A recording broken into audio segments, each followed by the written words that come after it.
Sinisira mo ang pamilya namin. Ikaw ang sumira sa pamilya mo, hindi ako. Sinaktan mo siya. Binaliwala mo ang pagmamahal niya. Binigyan mo siya ng pagkakataon para magmahal ng iba. You really believe that? Na mahal ka niya? Ikaw, mahal ka ba niya?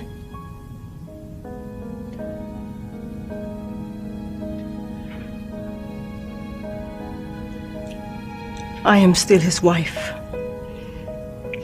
Nothing's ever going to change that. Are you sure? He's filing for annulment. And I'm fighting for my marriage. Matalino kang babae. So I'm going to say this one last time.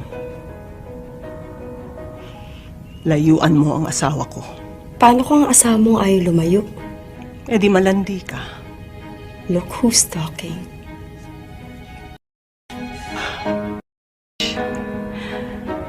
Hindi pa. But the next time, I may not be so nice. Is that a threat? Are you threatened? Ano sa tingin mo?